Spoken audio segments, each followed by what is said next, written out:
Ya, thank you. Kadang memang dunia politik itu sulit dicerna ya dengan akal waras. Kalau ada ketidakpuasan satu sisi, harus cari kesalahan di sisi lain. Jadi kabarnya Nasdem, Demokrat dan juga PKS itu mau bikin koalisi yang mereka kasih nama Koalisi Perubahan. Nah, rencananya itu sudah mantep banget bakal dideklarasikan kemarin pas Hari Pahlawan yaitu 10 November. Tapi gagal. Nggak tahu ya, meski nggak ada hubungannya dengan saya, tapi kalau lihat kelompok sebelah itu gagal, kenapa pengen ketawa ya? Nah, yang bikin ngakak adalah Andi Arief, dia tuh kayak ngotot gitu loh, bahwa deklarasi itu gagal atau belum terjadi lah istilahnya ya. Meski sudah dirancang buat deklarasi kemarin dan dia menimpakan penyebab kegagalan itu karena adanya burung. Kenapa jadi burung? Dan saya meyakini terkait capres atau pilpres yang ada berita soal burung, ya cuman Anies. Karena setelah kelar jadi gubernur-gubernuran kemarin itu, Anies mendadak sering mainan burung. Pegang-pegang, ngomong sama burung, foto bareng burung. Anies satu-satunya bakal calon presiden dari Nasdem yang suka mainan burung. Ya, ini fakta ya. Nih lihat fotonya nih. Ya kan? Nah, Andi Arief ini memang sering bikin sensasi. Selain hiperreaksi, gampang curiga, kadang paranoid, kadang gelisah. Kok ciri-cirinya mirip pemakai burung ya? Aman ya. Tapi meski sering bikin sensasi daripada prestasi, ya apa ya prestasinya Andi Arief? Nggak ada kayaknya. Meski sering bikin pernyataan yang sering blunder, Andi Arief yang dijuluki penyambung lidah cikeas ini adalah kader kesayangan Pak SBY. Dengan sederet kelakuannya, bahkan sampai terbukti pengguna sabu sekalipun, Andi tetap dipercaya sebagai pejabat penting Partai Demokrat.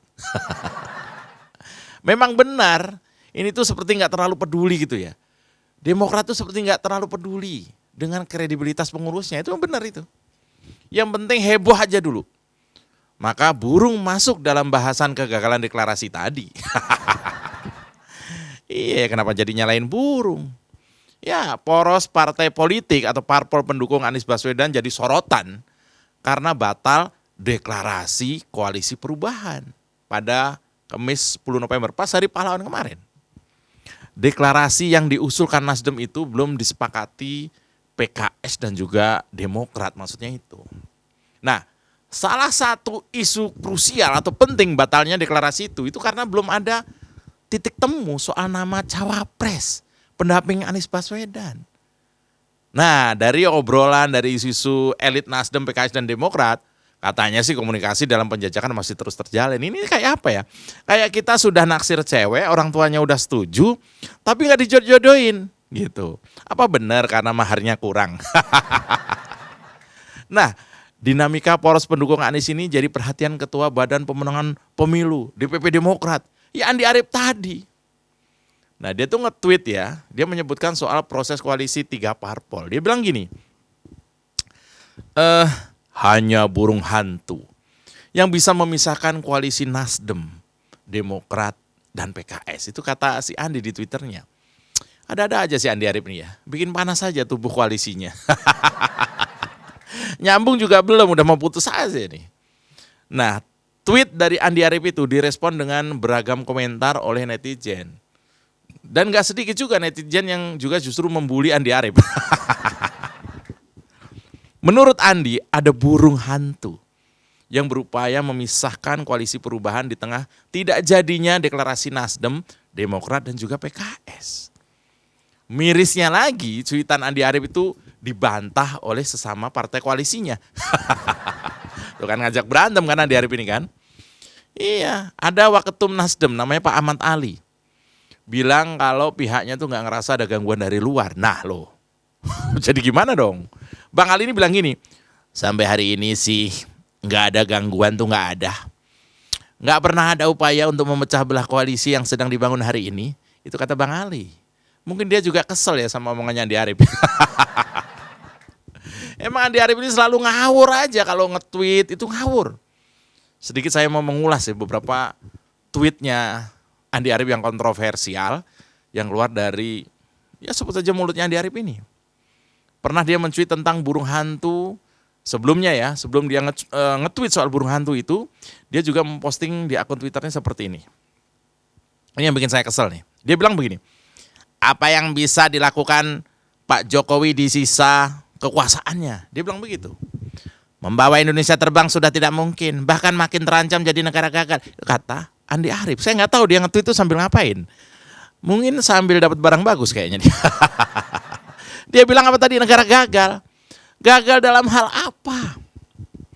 Di saat negara lain sudah ketar-ketir masuk resesi, Indonesia masih bisa bertahan dengan baik sampai detik ini.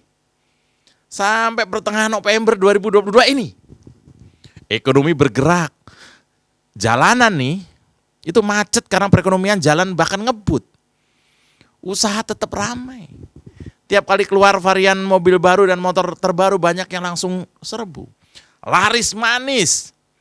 Sampai inden-inden segala entah berapa bulan. Anda tahu mobil listrik merek Hyundai? Hyundai Ioniq 5 kalau nggak salah itu. Itu indennya sampai 1,5 tahun dan sudah ribuan orang. Masa bilang negara gagal?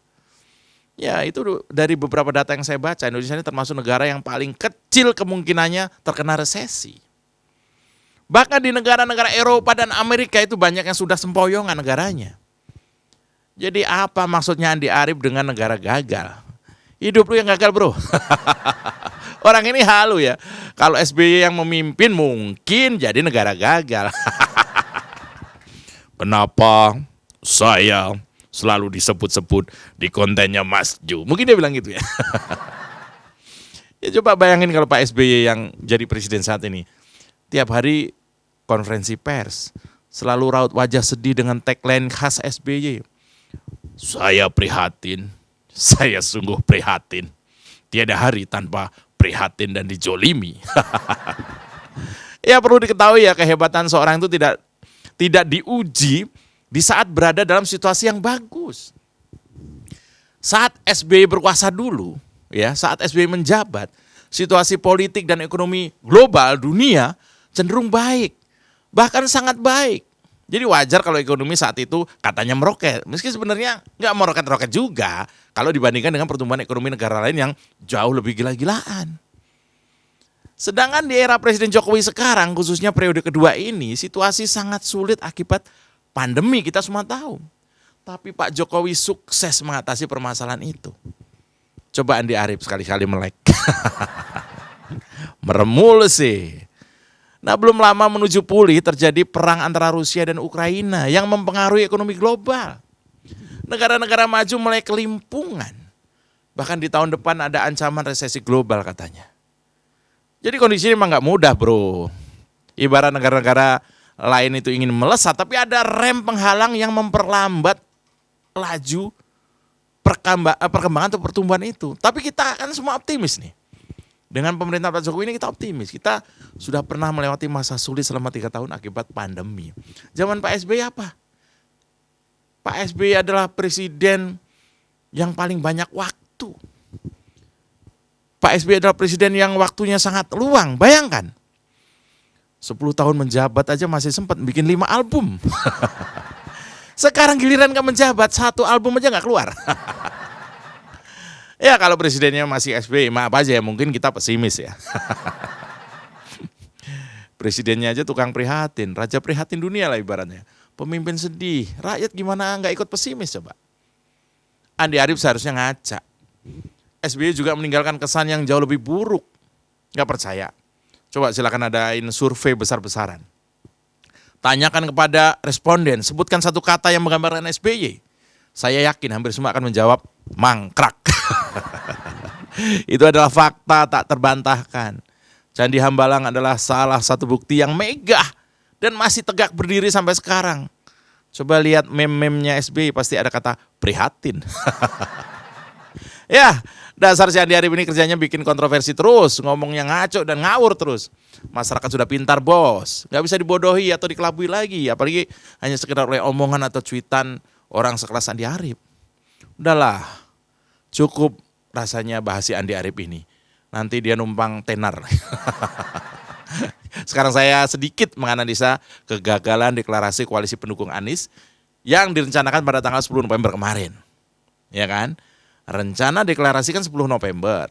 Selain bertepatan dengan Hari Pahlawan, juga hanya sehari berselang sebelum hari ulang tahunnya Partai Nasdem yang jatuh tanggal 11.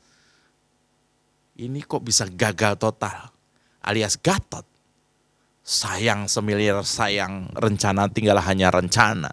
Kenyataan yang terjadi ternyata lain. Deklarasi gagal, kado istimewa gagal. Bahkan juga ada kemungkinan koalisi akan gagal. Angan-angan dan rencana yang cantik, sayang sekali realisasinya remuk. Partai Nasdem, Partai Demokrat dan juga PKS merupakan 3 partai yang sudah cukup lama melakukan pendekatan. Tapi sampai saat ini belum resmi membentuk koalisi. Nama koalisinya kan Perubahan, bahkan sudah disiapkan, tapi kesepakatan belum juga tercapai. Kenapa nggak jadi-jadi nih koalisi Perubahan? Mungkin karena niat mau berubah apa yang sudah baik di zaman Pak Jokowi ini tidak direstui oleh alam. Kira-kira kenapa mereka tidak jadi deklarasi pada 10 November? Pertama adalah masalah posisi calon wakil presiden yang belum juga tercapai kata sepakat. Partai Demokrat sodorkan nama AHY, PKS Aher. Mana yang terpilih? AHY atau Aher? Alot mencapai kata sepakat karena 2 partai ini saling mengunci. Kekuatan mereka tuh relatif sama, jadi akan terjadi perebutan seimbang yang sangat ketat. Nah, masalah posisi calon wapres akan menjadi hal yang paling susah mencapai kata sepakat. Hal ini yang mungkin mengancam koalisi Perubahan untuk bubar. Berubah jadi berbubar. Apalagi konon katanya Partai Demokrat sedang digoda oleh Koalisi Indonesia Bersatu alias KIP. Sedangkan PKS sedang digoda oleh koalisi Gerindra dan PKB. Kedua, Demokrat dan PKS tentu ingin istilahnya koktail efek atau efek ekor jas demi menghindari bedol desa, yaitu pendukung yang perlahan-lahan hijrah ke Partai Nasdem. PKS ini misalnya layak ya dia khawatir atau ketar-ketir kalau nggak bisa majuin Aher karena pemilih Anies yang selama ini ke PKS mulai pindah ke Nasdem. Nah, oleh karena itu PKS butuh seseorang yang mampu memberikan efek agar pemilihnya tidak pindah. Begitu pula dengan Demokrat. Sebagian pemilihnya mulai melirik Nasdem. Hanya saja Demokrat itu diuntungkan dengan AHY yang sering masuk radar lembaga survei untuk maju ke Pilpres 2024. Nah, yang terakhir nih deklarasi itu sengaja diundur mungkin untuk terus mendapatkan porsi ruang publik agar terus ngomongin soal koalisi perubahan ini. Waktu yang cukup lama menuju Februari 2024, masih setahun lebih ya, harus disesuaikan biar koalisi perubahan tetap konsisten dan makin populer di mata masyarakat Indonesia. Jadi semacam apa istilahnya, numpang tenar dulu lah. Ya kalau koalisinya saja belum di launching ya Nasdem pasti pusing lah ya. Di awal memang lucu kok perilaku Nasdem saat ini. Yang bisa dibilang over PD dengan mendeklarasikan Anies, tetapi sekaligus masih berharap bisa mendapat restu dari Jokowi yang untuk sementara ini memilih untuk membiarkan kader Nasdem tetap menjadi menteri di kabinetnya. Udah baik loh ini Pak Jokowi ini. Ya Bang Brewok seharusnya mengerti kalau penolakan Jokowi terhadap pelukan dia belum lama ini, apalagi Pak Jokowi juga katanya nggak datang pas ulang tahunnya Nasdem, itu sudah lebih dari cukup untuk menggambarkan betapa saat ini Pak Jokowi tidak mau berada terlalu dekat, apalagi bersentuhan dengan Nasdem untuk segala urusan. Ya jadi memang alangkah lebih baiknya kalau Bang Paloh tahu diri lalu segera menarik kader-kader Nasdem dari posisi menteri sebelum masyarakat menjadi antipati kepada Nasdem karena memakai istilah politik 2 kaki. Nah soal burung hantu tadi ya, yang pasti pernyataan Andi Arief itu sendiri semakin menggambarkan betapa beratnya rencana koalisi ini. Bayangin Andi Arief sebagai anggota koalisi rencananya itu aja mengkritik koalisinya sendiri. Betapa beratnya juga bila nanti koalisinya benar-benar terwujud. Dengan kenyataan bahwa elektabilitas Anies Baswedan tidak bagus-bagus amat. Secara tidak langsung menegaskan bahwa perlu biaya besar untuk menaikkan elektabilitasnya Anies Baswedan. Lewat media manapun, turun langsung ke lapangan dan itu tidak akan murah lah. Ya begitulah kalau untuk urusan negara dilakukan dengan sembrono. Dengan terburu-buru tanpa memperhitungkan setiap kemungkinan yang bisa saja terjadi. Hanya berpikiran demi kepentingannya. Hanya ingin menunjukkan kesosokannya. Tapi jangan-jangan Andi Arief ngomong soal burung itu sebenarnya adalah burungnya sendiri. Saya Mas Joprey, open mind, bukan main. Aman kan?